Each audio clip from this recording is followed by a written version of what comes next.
No.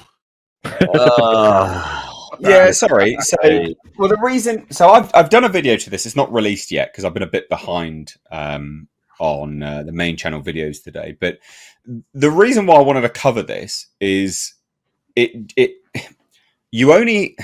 We all know people in Hollywood talk utter nonsense most of the time, right? We all know this. But we only have to highlight exactly what they've said to dismantle what they're saying, but also to know exactly what angle they're going to take moving forwards. Now, hear me out. Let me get my spiel out, guys.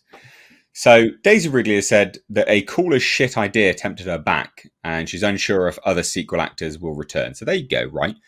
Two things.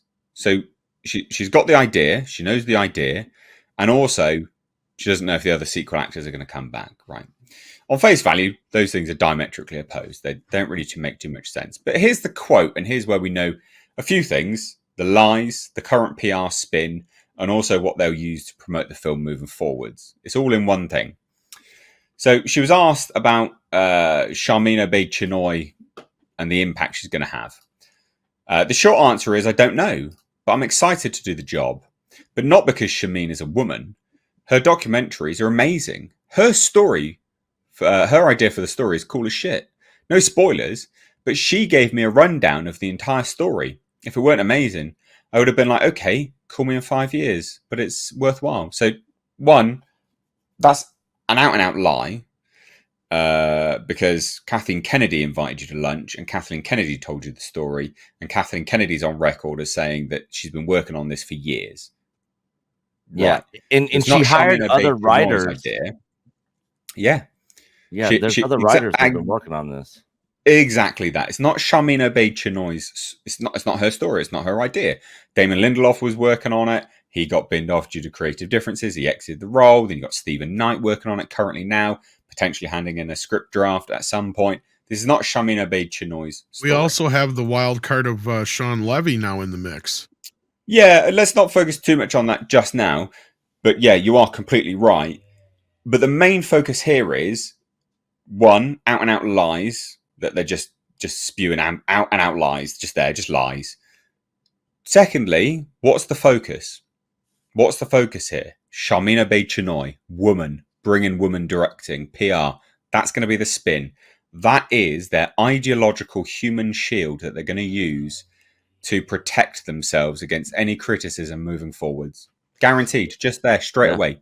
But also, you can see that this is a very interesting sentence, because first, here she very effectively does a couple of things. One, she says that she is amazing because her documentaries are amazing, and her story idea is as cool as shit. But she said also, prior to that she's excited to do the job, despite her being a woman. That has nothing to do with it. But even if she's a woman, she's still talented, and she has a cool as shit idea. That's the message that they want to go across from there, which is kind of like a reversal of what Sharmina Obaid-Chinoy herself wanted, which was basically, it's time a woman do this, and the only reason to be excited for this movie is that now a woman is in charge of it.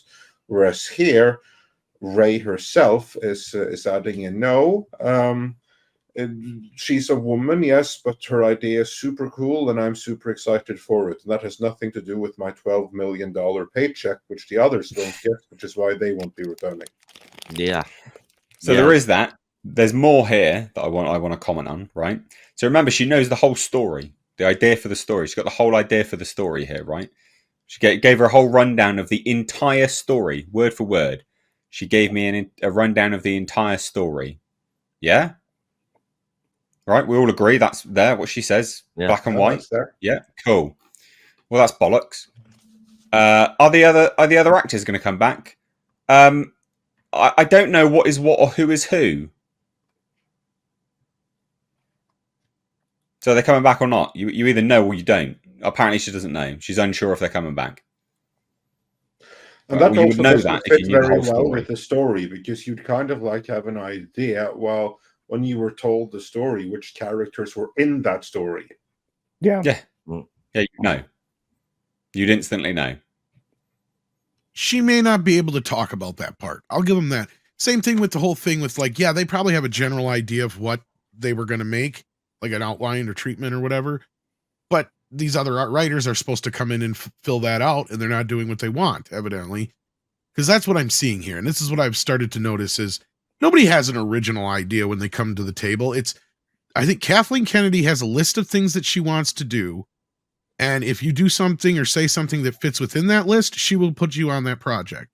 Right? Because everything that has come out has been stuff that has already been in the mix, talked about, brought up in the past. This origin of the Jedi is something that's been around forever. The REY project is something that we've been threatened with for a while. Shit, Pro's been talking about it for how long now? Yeah. And to me, I feel like if you walk into the offices and you're like, I have this Star Wars idea, they're just like, yeah, that's great. But if you're like, I have a Star Wars idea for the origin of the Jedi, they'll be like, oh, well, perfect. We already have a treatment for that. Here you go. Write the script. Let's thread the needle. Let's thread the needle and let's just play this out. Let's say she's telling the truth just for kicks and giggles, okay? And let's see what that would mean. If she's telling the truth about this, then what that would mean is that Bob Iger returns as the CEO of the Walt Disney Company.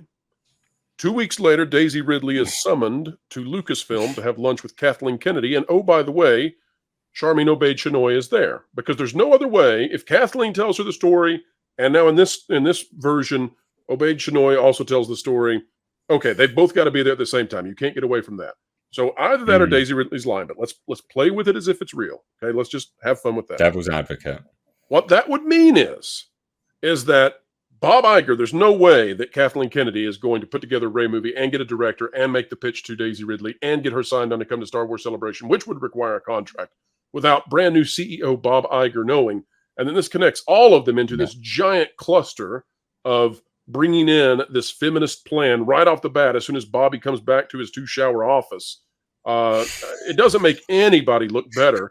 And in terms of, if you want to try and figure out some way she could be telling the truth about, she doesn't know who's in the movie. Well, I guess she could have amnesia in the film. That'll be a great hook.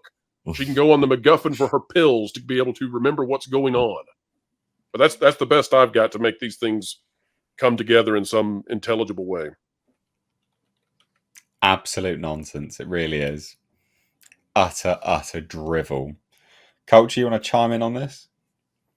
Well, no, this is more proof. This is more proof that we can't take anything anybody says at Lucasfilm at face value, because they're never telling dismantle everything they say. Because I love the modern era where everything's printed and you can just quickly pull it up, because you can hold everyone to account now. You can just go, no, because you said this, you idiot, you liar. Yeah, I mean, and I love it. That's upon which it all rests. I mean, and look, Kathleen Kennedy's never been really good with the truth. And the people that she hires are not particularly good with the truth. I mean, how's that, Rian Johnson trilogy working out for you? We're still waiting on that. Yeah, and they'll never admit that they're never going to do business on something, or that things are canceled, outright. Rogue Squadron's in a holding pattern, baloney sausage. None of us are going to believe anything that they have to say. So I don't know why they bother making announcements in the first place. But look, she doesn't know the story because there isn't any. So, none of this is done. They probably have at best, a rough outline of what they wanted to do. But, I'm with Tom. I think we have a different director and story on the horizon, and not this version of REY. Yeah. Well, go on then, Nick. Let's round us out on all of this. What do you think? Star Wars is dead. I love Nick. The thing is, I mean, there's been all kinds of rumors surrounding this thing. I mean, we've heard there's multiple different story adaptations that they're wanting to tell. They're still trying to figure it all out of how they can make this work. One of the breaking news stories last year was with Pro when we were talking about this REY movie coming out before it was ever even announced, and then them bringing in Grogu, Chewbacca, and I think the droids were going to be in it, wasn't it, Pro? You can count on every one of those except maybe Grogu, and I think the delay might give them the chance to bring Grogu in. Yeah. And so, you know, at the end of the day, they're going to try to do whatever they can to get butts in the seats. But also at the end of the day, nobody gives two shits about Rey. Are we going to Nobody fake asked. kill Chewie again, Nick? Do we have to fake kill Chewie Probably. again? Probably. He's getting blown up real good this time. Oh, so terrible. Rise of Skywalker. Oh, I hate that movie. Yeah, they, you know, it's going to be Solo all over again, but worse this time around. Because nobody asked for this film. Nobody cares anything about this character. So they're going to try to fluff it up and try to get some hype behind it, bring in some other characters like Grogu and some of the OT characters like Chewbacca and the droids and stuff. But yeah, I just really hope this thing gets made, because I will have so much fun destroying it. I really hope it gets done, and I just hope I want this. Yeah, it'll just be another case of Lucasfilm just losing Disney money, and I want to see it burned to the very, very ground. And I cannot wait, Nick, for your analysis of the scene where they shave Chewie and neuter him to help control the Wookiee population. Yeah, it's a feminist film, I tell you. Yeah, or he transitions to a female Wookiee and joins Rey on her quest. Braids his hair. Yeah, they just braid each other's hair for like 20 minutes in a movie. Yeah, I can tell you get in there next to the fire. Han was holding him back. He was part of the patriarchy. Yeah, that's it. I hope this movie happens so I can buy this car. Oh, yeah, yes. Celica. Oh, beautiful. Anyway, let's shuffle on.